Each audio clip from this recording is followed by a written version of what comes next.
I have been joined by Honorable Alhassan Suhuyini, who is Member of Parliament for Tamale North. And how are you? Terrific. How are you too? I'm good. It's always good to see you. Same here. Okay, and of course... Lady in red. Man in hat. Eric Amoako-Twum, who's a government spokesperson, will be joining us shortly as well. We'll take a look at our first story. I'm reading from citinewsroom.com, and it says here, GII boss takes on NDC NPP over corruption banter. I'm reading again from citinewsroom.com, and it says here, Executive Director of the Ghana Integrity Initiative, Linda Ofori-Kwafo, has condemned the government and the main opposition party, the National Democratic Congress, over their actions in the fight against corruption. Speaking on the Citi Breakfast show yesterday, she says, I'm going to quote her, "It is not about who did better than the other.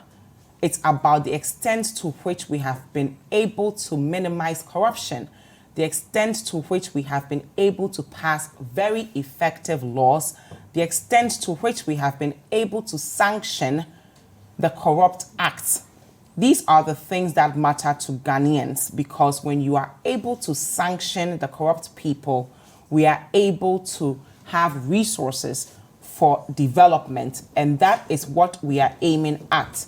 That should be our concern, and not who did better or who is more corrupt than the other," she claimed. So we are. I'm going to start off with Eric Amoako-Twum, who's government spokesperson, and he's just joining us. Good morning. Good morning, Dzifa. How are you? I'm good. So we've heard. Good morning, Eric. How are you? Very well. Okay, so we've heard from the GII boss, and she's saying that politicians are playing politics with corruption as opposed to holding people accountable and putting the interest of the nation above their political interest. What's your thought on that? Well, good morning to yourself, to Suhuyini, Honorable, and to all the viewers of Citi TV. Nowadays, there's also a lot of online viewership as well, and so everybody listening to it this morning. I think that she has a point. I mean, I've been thinking about this thing dispassionately, and I'm thinking, the moment we start talking about prosecution, it means that the thing's already happened. Mm-hmm. And it looks as if that this whole conversation, in the context of using the word like fighting corruption, and the moment you use the word fighting corruption, it means that really the thing has already happened. Yeah. And it's like, as the English will say, the horse has already bolted. And maybe what she's trying to say is that for us as politicians, and even the civil society and other groupings, can we take another look at this whole conversation surrounding corruption, especially in areas to do with procurement? Mm-hmm. I believe strongly that apart from the laws, I mean, you can put a legal framework in place, but it looks as if that the same things keep happening over and over again.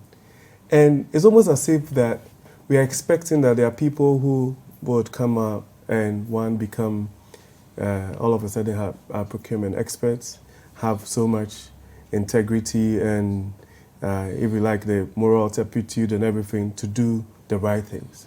I believe strongly that it's about time we look at best practices and also make sure that we have the systems in place to actually forestall this whole reoccurrence of these issues. Because the point is that you come from a historical background where people were actually tied. And that's why I have a challenge. People were actually tied to stakes and shot in this country with allegations of corruption, and they set up tribunals and all sorts of things, and people were found to have done all sorts of things. It did not cure the mischief. It did not cure that thing. So, of course, it's imperative that if somebody has been given a position of authority and they have found themselves in abeyance with the law, the processes has to take place and deal with the individual to serve as a deterrent. But really, is that the conversation we are having? Because it looks as if everybody is saying that, okay, this individual, and that's when the political conversation comes in. Because I can sit here and give you a plethora of examples, and it's almost as if that when it comes to even issues to do with the NDC, they're not trying to portray that they are the lesser of two evils. And okay, and then that's what I'm saying. And the thing is that I am a member of a government. I support a political party, but really, it's also almost, if you like, the word, if you like, almost dishonest on my part to sit here and always toe a particular political line. So that's what I'm saying. Because that's what I'm saying. That's what I'm saying. That it's important that whilst we have this conversation, you see, when you move away from the politics, I honestly feel that, and I'm passionate, I honestly feel half of these things are even administrative issues. So do you think the government has done enough as far as moving away from politics to say you've been accused of being corrupt? Yes. Let the investigative bodies do their job. Let's find the results of the investigation and then bring you back into the government if you've been found to be innocent. This government has done a lot of work in regards to corruption. And you can decide to look at it from any lens you like. Listen, when allegations of corruptions are leveled against individuals who work in a particular state institution, apart from the fact that those individuals are essentially have a right in terms of you going through a whole legal process or going through a process to find them either they're culpable or not, there's also an issue to do with once you're running an institution, you become either a hindrance or you encumber the process. So the president makes a decision that, okay, an allegation has been made. Step aside. So that, and that's what pertains anyway, that's the practice. Step aside, let a process go through in terms of if well and truly these things have happened or you're guilty. So that you don't become a distraction, one, for government business, for the entity that you're actually supposed to be superintending over, so that the investigations can be done. But we also have all gone from 1992 till date that we want to be governed by a set of rules and regulation, a tenet of democracy. And sometimes I cringe because the conversation that we have is almost as if that we are saying that once an allegation has been made against Amoako-Twum, for instance, he is guilty. Regardless of, and you see, when we do that, so I will do that to him, he will do that to me, and then what it does is that it creates a certain perception that every single politician or political appointees are all corrupt or are all engaged in acts of fraud or all sorts of things. And you see, when you do that, what it creates is that when people are even found that they are not culpable or the processes are clear for everybody to see. That's assuming that they've gone through the entire process. See? And then they will say that, they will tell you that even when the CID has investigated a case and come out with a conclusion, they will say, no, they've been cleared. Even when an issue has gone to Parliament. And by they, you mean the general government? No, I mean, and even in terms of, even when an issue has gone to Parliament, and Parliament has set up a committee to go through the matter and a report has been given, they say that person has been cleared. Even when the president, when you take the issue of PPA, for instance, has said that, listen, step aside, so you're on suspension, issue has been given to the Office of the Special Prosecutor and Shraj so that they will deal with the matter. They say that you've been cleared. And you see, when you move away from the politics, from the actual administrative or governance aspect of it, and you move to the politics, and you ask them these questions. So in the case of the Ford expedition, I have to wrap you up now in the case of all the Embraer and all of this, is it a case that Suhuyini, Eric, thank you very much. They were cleared? Yes. Okay. Thank you. You understand? So let's have this conversation. I think let me round up. Let's have this conversation and say, listen, I come from a private sector orientation. I have never heard anywhere where there's so much brouhaha about procurement. And some of these are huge amounts. Let's find a process that is open, transparent, and make sure that these things that do not happen as frequently as it does. Because you see, if it does, what it means is that really we can put the laws in place, we can change governments, we can put different people in place, but the things keep happening. Thank you very much, Eric. Honorable Suhuyini, the Ghana Integrative Initiative boss is speaking and saying we should stop comparing ourselves and focus on fighting corruption for the betterment of the nation. Well, let me say good morning to Eric too. I already have extended my regards to you, but good morning to our viewers, and especially the very good people of the Tamale North constituency. First of all, I think I would like to say that there is a lot to agree with in the submission of Mr. Eric Twum. However, it is also fair to say such discussions seem to be coming a little too late. How so? How so? You know, and I have said it a couple of times on this show, that it is not as if this is the first time what he's saying has been said by a politician. Okay. It's been said many times before that, look, let's be careful about how we tag each other as being corrupt. But if I said that to you in the past and you didn't heed, if it is being used against you, you don't come preaching. But wrong is wrong No, is wrong, isn't I it? understand. I understand. So just because someone did something wrong to you in the past. Dzifa, I'm saying that there's much to agree with him, but there's also so much to disagree with him. Okay. So I'm talking about, for now, what is there to agree with.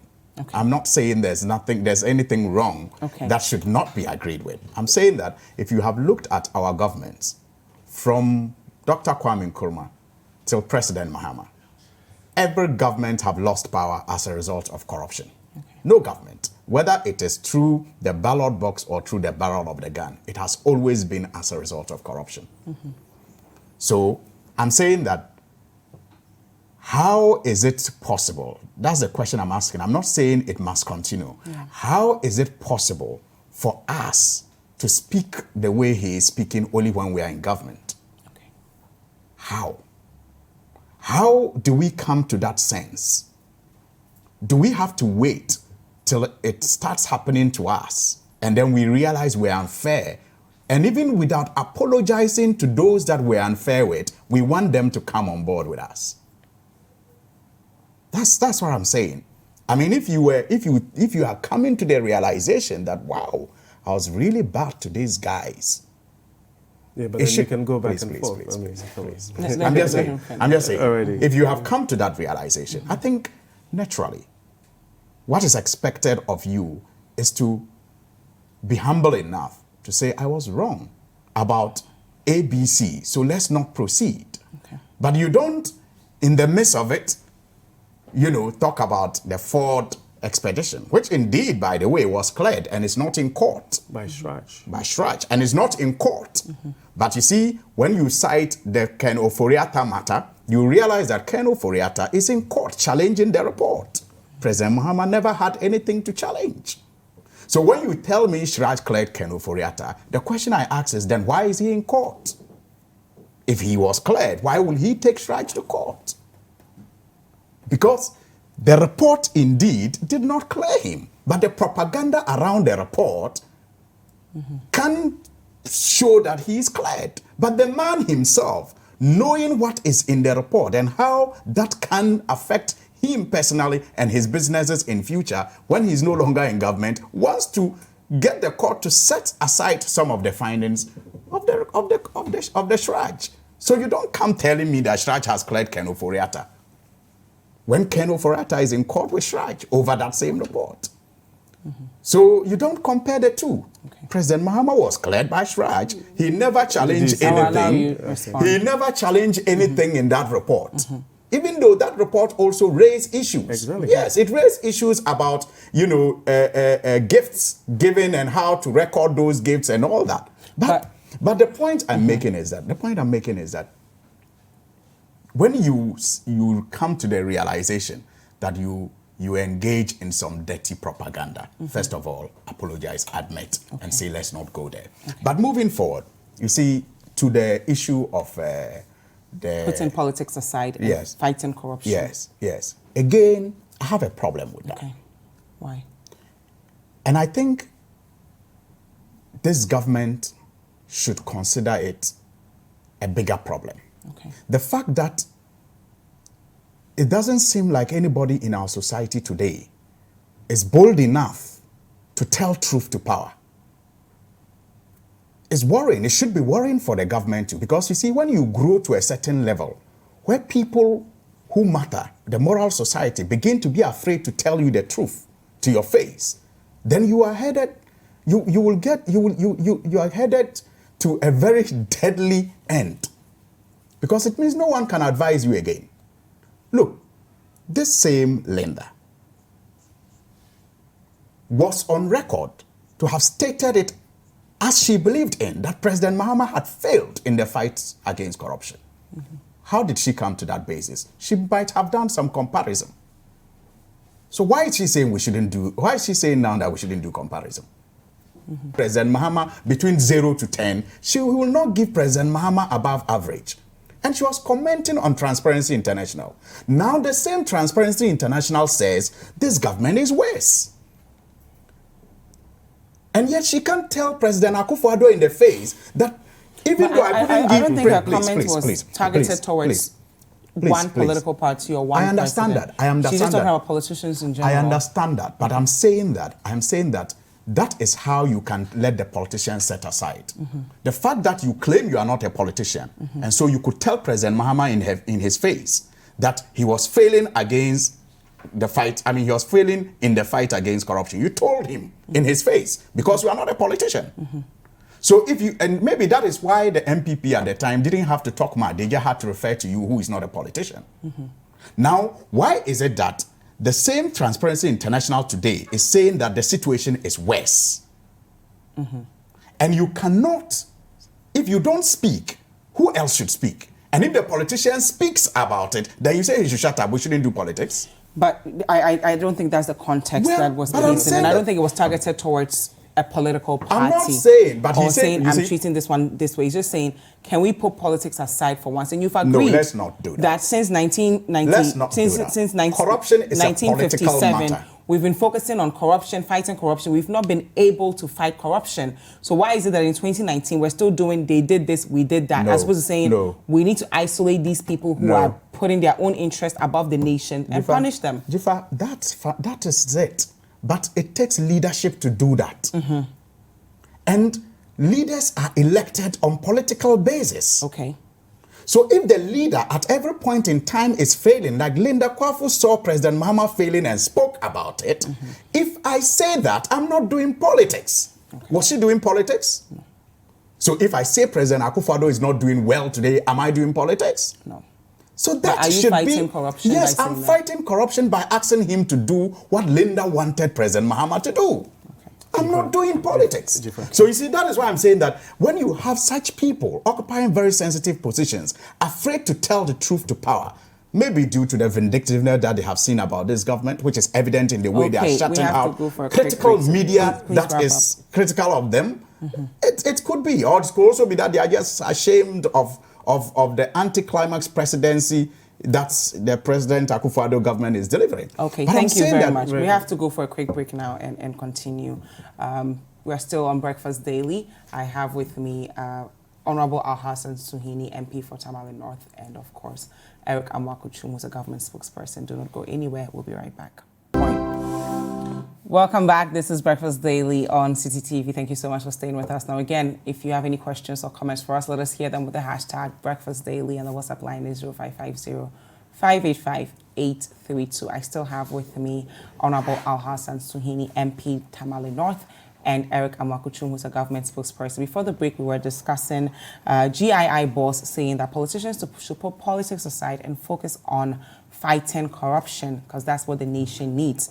Of course, the NPP is speaking. I'm talking about John Burdu, and he is saying that the NDC's campaign of falsehood shows lack of purpose. So I'm going to quote him briefly on citinewsroom.com. He says, "Everybody must feel free to interrogate government's actions, but the NDC's campaign of falsehood and mischievous political intent really fails the test of serious and purposeful governance." And of course, Esiedun Ketia, General Secretary of the NDC, also had something to say about that. And he's saying that the president should overhaul his government if he wants to fight corruption.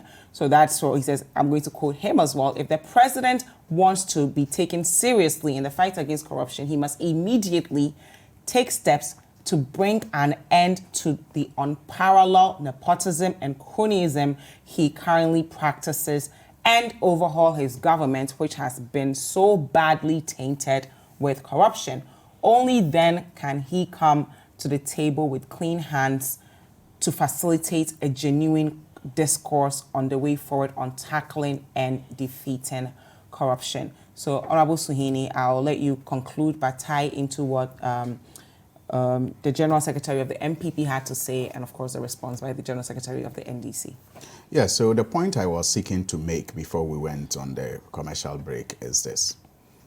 When moral society fails in its duty to hold government accountable and to point government in the right direction, they should not blame the politicians who do that. So this is your direct critique to the GII boss. Exactly. Okay. I'm saying that That's just as they were actively showing President Mahama the things they wanted him to do to improve our rating, even though President Mahama's record is better than the record we have today, and that is by the Transparency International and others, yes. we still expect that they will be consistent. Okay. Because even though President Mahama's record was better, it was not the best. Okay. So if the record is worse today, we still expect that same moral society to remain very consistent in pointing to government some of the things they have to do. Okay. In the absence of that, if, like we say in our local dialect,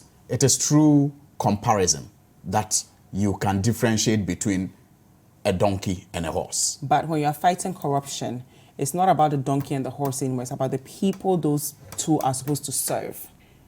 I will explain to you why it's still about the donkey and the horse. That's fine. Please. Yeah, Because you see, it's about I'll allow you to wrap up. it's about because this topic was actually Dzifa, not about critiquing her submission, but actually asking, should we put politics aside and punish individuals who have committed the corrupt act?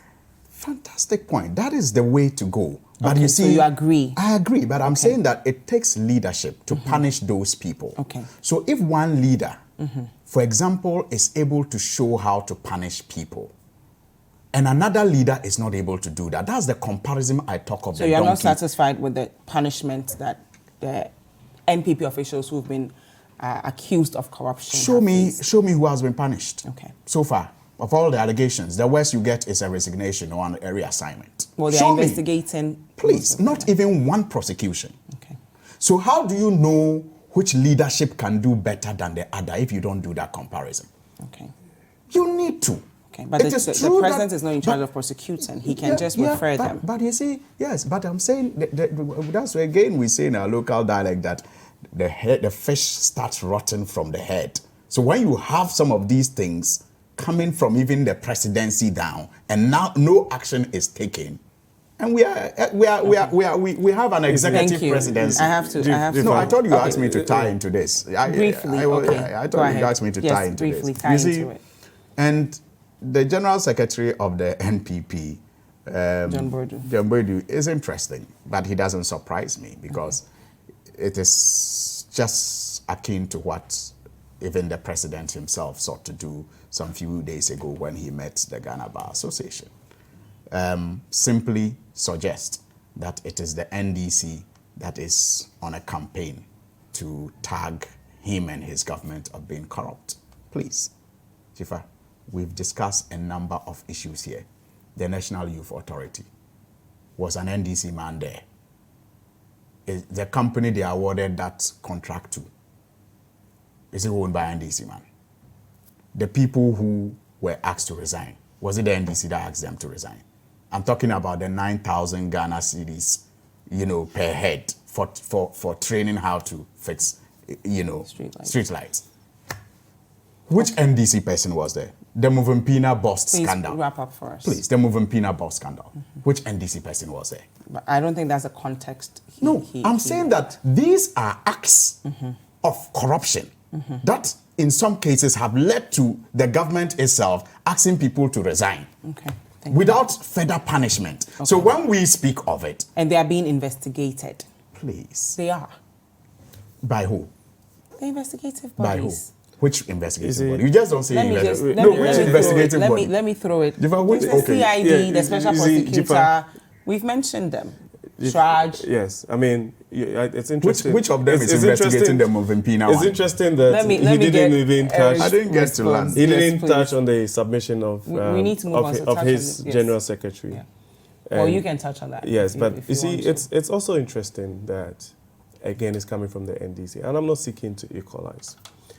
When the general secretary was a board member for BRI, are we going to do this? No, I'm not. No, I'm just going to give you an example. And that's why I'm saying that it's imperative. You see, maybe you guys being the, if you like, the moderators and the referees should start, and I know you guys are fantastic at doing this with all your discipline and everything, should start another conversation, right?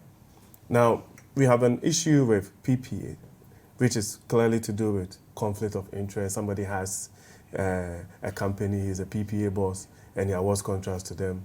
He's been asked to be step aside, investigated by Shraj and everything. You have a board member who has a cement factory and is selling cement. What do you call it? No, I'm just saying. I'm saying that. Now, I'm giving you two examples. I'm not going to delve into the merits of it. And it has happened. It's happened under NDC. It's happened under NPP, and you have issues to do with these things. And I'm saying that the conversation that the GI lady was having is that in the context of a civil society conversation. We are politicians, so I can give him a million examples of things, that acts of corruption that was basically not dealt with under their watch. How do we feel the nation if all we do is compare exactly my point. Ghanaians, but you see, this whole expedient parochial conversation can be had for the next 100 years. It will not make any progress. Yeah. Listen, he mentioned the lady, Linda Kwafo. He failed to mention Vitus Azim. Okay. You see, and the NDC has a certain strategy, a certain siege. So we're not going to compare some society. No. Listen. A certain siege mentality where everybody hates them. Okay. So the moderator of the press Richard hates them, civil society hates them, Please the Catholic listen hates them. Listen, you see, and it is based on commentary and rhetoric that has come from them even when they were in power, such people have created, and they continue to do same. Okay. I'm saying that. Please listen, wrap up first. It's clear. And the General Secretary was extremely contrite with the issues of in NPP terms of or NDC? The NPP, saying that these are the things that the NPP government has done in the quest to fight corruption. I can sit here and see that. When these things happen, and like I stated earlier on, when it has happened, and now we are talking about prosecution and fighting it and everything. Has the NPP prosecuted for corruption? How do you prosecute? No, you see, and I think if you listen how many people within the NPP have been prosecuted by the Attorney General? If you listen to the President in his speech at the bar conference, and he made it clear. Yes. And I'll give you an example. You have an issue to do with, let's say, this PPA matter, or you have an issue to do with the NYA, which is the most recent. Where the deputies have come out to accuse the CEO. Exactly. And that has been given to BNI to investigate. Okay. And then they will go on and make recommendation as to what has been found out. And all sorts of other things. The CID has done investigation. Are you satisfied with all the investigations as far as fighting corruption is concerned? I have a challenge. We are still a fledgling democracy, so we can see some of these things. It's almost akin or as if that people are saying that once an allegation is made, well and truly, it is true and the person is guilty. But once an allegation is made, we want to see people prosecuted. That's what you do when you're fighting corruption. I'm not a lawyer. I'm not a lawyer. I'm not a lawyer. So I'm not a lawyer. Let's move on, but what does Eric. prosecution mean? Prosecution mean that the person has gone through a legal process. And they're guilty. Yeah. And so that is what you want. Right? But then you also forget that you have signed on to democratic tenets, which means that that individual is innocent until proven guilty. Okay. So when you say that you want prosecution, listen, the MPP... most people who have not been prosecuted are all innocent. The MPP is in power today. Now, even when, and we're in government, even issues to do with the previous administration in terms of past government officials, and I've heard that about 21 or so of these cases we need to are wrap going up. on. Yes, right? of course. So even that, you can't just go and bundle the person and throw them that's into not what prison we're asking and for. say But that we want you to are, see you are results. guilty. If we're saying we're fighting corruption, Exactly. we can't But say the we're fighting point is that, corruption. but you We cannot can't be see the fighting. output. You cannot be fighting corruption alone. And I'll continue to make this point. You cannot be fighting corruption alone as using prosecution and punishment as deterrent. Because I know for a fact that I was not that old at the time. People have been killed in this country. Okay, thank you very by much. allegations of corruption. And they were not even guilty. And still things have perpetrated and has gone on. So why don't we find, apart from the legal framework, apart from the people being up to scratch, why don't we find systems? And like, for instance, the PPA itself, even though they are under scrutiny, have developed an e-procurement platform, which makes it open and transparent for everybody to go and see. Maybe that is the next step. So that making sure that all agencies and ministries have legal people in place, you have procurement people in place who understand the processes. Thank you very much, Eric Amoako-Twum. We'll move on to the next topic here. Transport fares up by 10% effective September 16. I'm reading from citinewsroom.com. Public transport fares have been increased by 10%. The increment will take effect on Monday, September 16th. This increase covers in taxis, travel,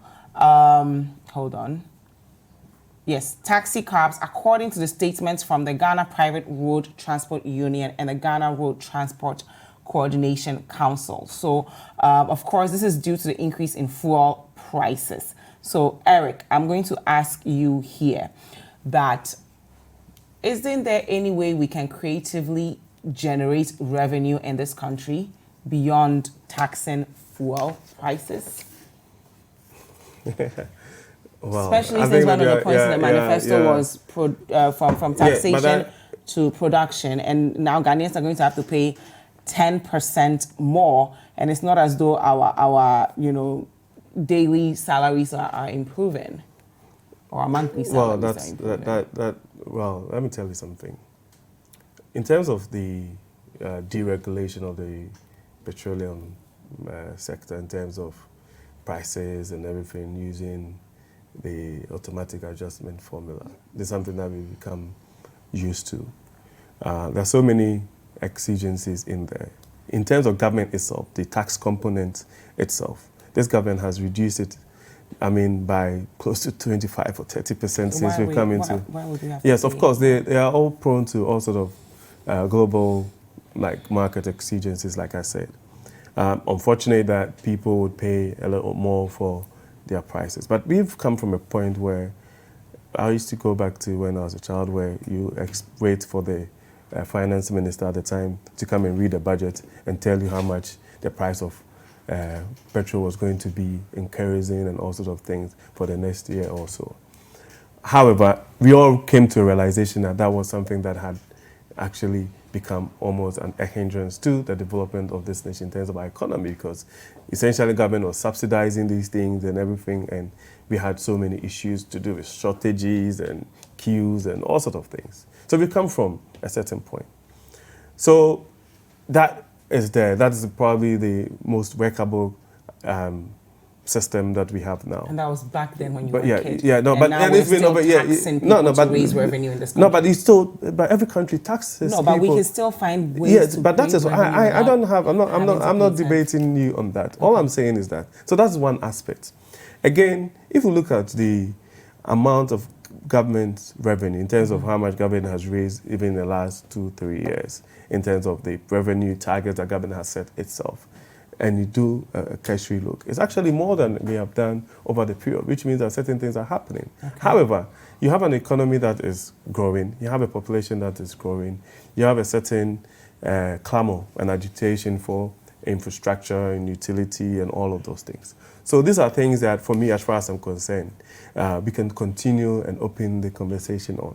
We've always had this conversation about the informal sector and how we're able to bring in a lot more people, which has probably become a cliche or like a rhetoric in terms of how we've done. But this government has done some significant things, which is one, you need to even know the people and where they are and what they are doing to be able to start taxing. So this whole conversation around the national ID. So are we all paying 10% extra for our transportation because of the informal sector?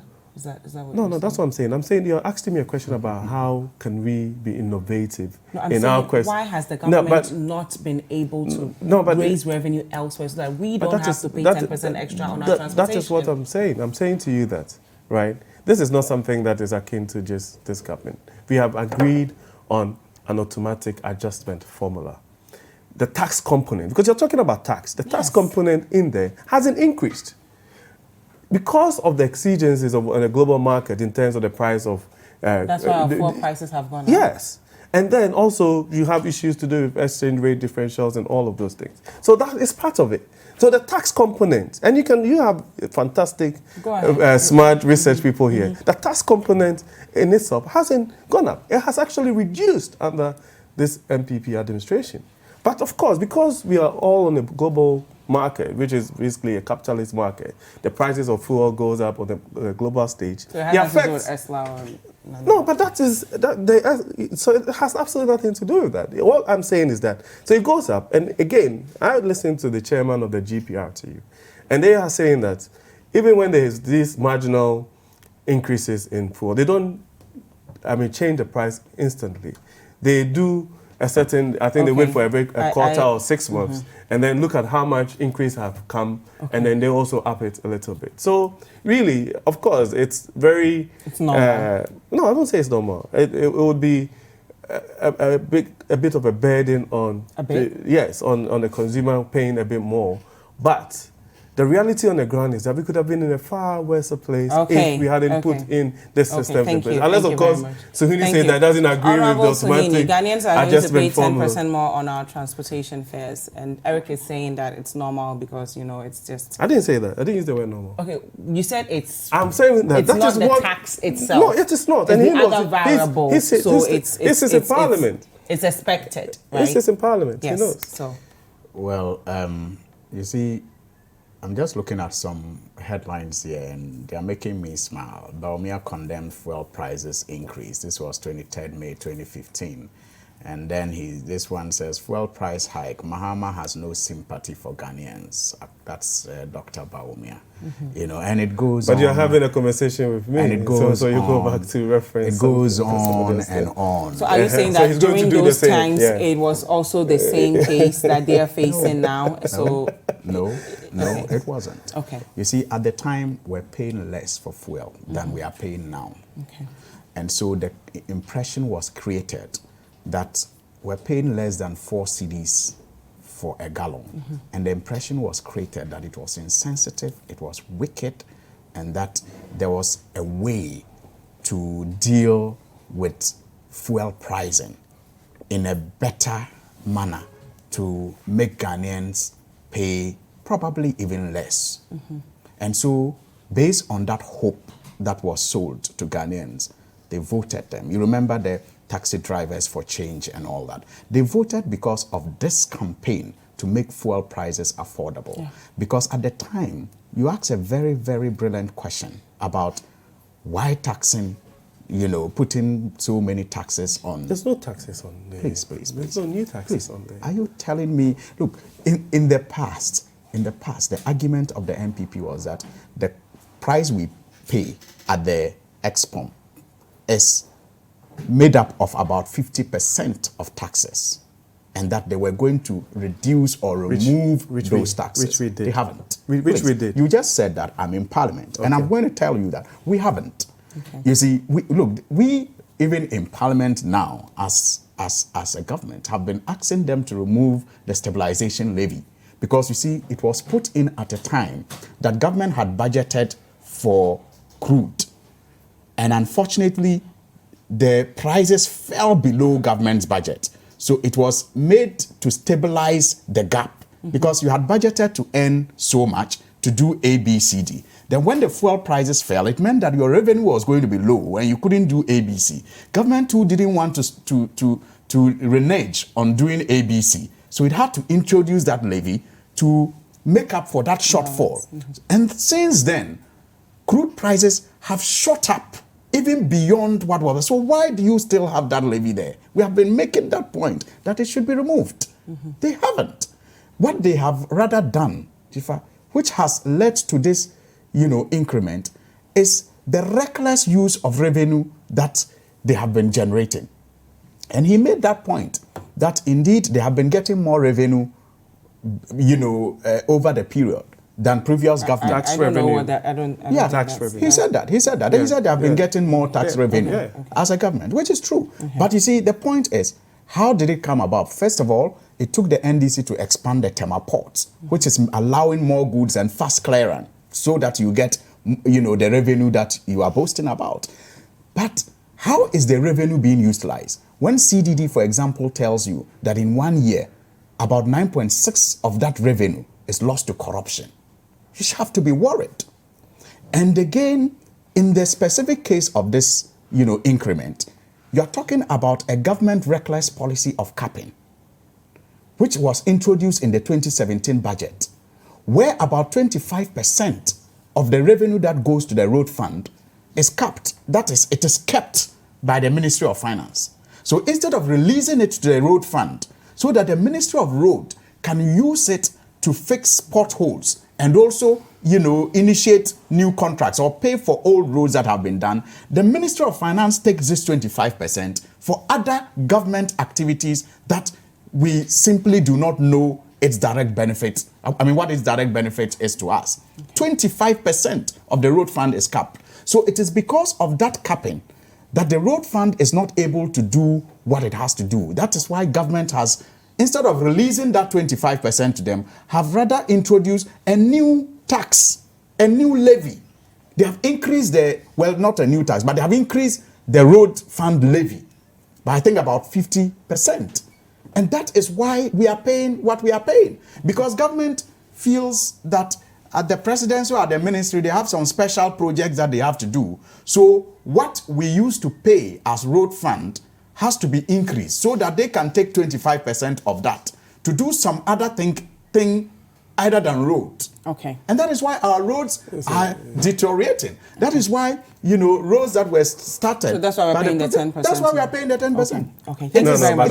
And then again, it is not the only reason. Okay. Again, Please the wrap up. promise of managing our cedi so that it will be stable against the dollar has also been a charade. Okay. Clearly, the government led by the chairman of the economic management team who promised Please to wrap up use for the us so magic that he can wand, also respond. the magic In wand final to turn our cedi around has failed. And Okay. so the cedi is also not holding up against the dollar. So these are the factors that have led to the recent increment and not deregulation. Thank It you is very direct much. government intervention that has resulted in this increment. It is not deregulation. Thank you.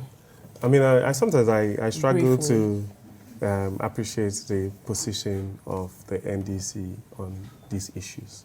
And initially it attacked me that I was being expedient because it's convenient for me to say these things because we are in government. And the point is that even this whole policy of deregulation was essentially executed to the fullest by the NDC. And this whole conversation around ESLA and the fact that we had issues in our all this debt that was actually strangulating the whole energy sector was as a result of policies that they put in place. But So why are sometimes Ghanaians you see, still having to pay 10%? no, but you see, We Dzifa, wanna I change. will not sit here and say that if any individual I'm saying the find- 10%, the finds 10% is not themselves- as a result find- of deregulation. Listen, The 10% I'll is as a give- result listen. of government increment on the road fund. the road fund. And then the city, Yeah, but that's what I'm instability. saying. That, but Instability, okay. those are all part of a deregulation Okay. thing, right? No. It's all part of it because No. it's an automatic adjustment formula. No, it is and not. which So, Eric, you are actually getting it takes into wrong. account the Okay. price of crude, No. the No, exchange we say rate. no. preference. We road have to fund- move Okay. on. All We right. just, Yeah, but I'll just increment is not automatic. I'll run down. I'm saying that it's also imperative that we are consistent with these things. I would not sit here and say that if any Ghanaian, any citizen, as a result of an increment in transport prices, find themselves in some kind of bother, it's something that we should be shouting about. But there are also a plethora of things that I can point out to. that this government has done that Yes, has brought and we- relief Okay. to the We know Ghanaian that. people. So we You have. know, so I do have to wrap you up, unfortunately, but thank you so much. The 1 for hour is being too with us. short. Yes, Eric Amoako-Twum is government spokesperson, and of course, the birthday boy is the MP of Tamalin. Happy birthday. You didn't Happy say that. birthday. We should we sing happy birthday to him? I have a terrible voice. I We can wish say you happy the birthday. best Thank you. of luck, and we hope you enjoy I didn't know you're September your day born. to the am. fullest. Yeah, Yes, I am too. Oh, I see. So you have a lot more in common than you think. Yeah. Thank you so much for being He's with just us. This is diabolical sometimes, Breakfast but he's a nice Daily. We'll be right back. Let's see who is talking about me being diabolic. Hi guys, I hope you enjoyed this video. Subscribe to our YouTube channel, The Citi Tube. For exclusive Breakfast Daily content and other Citi TV programs. Like, comment, and share with your friends.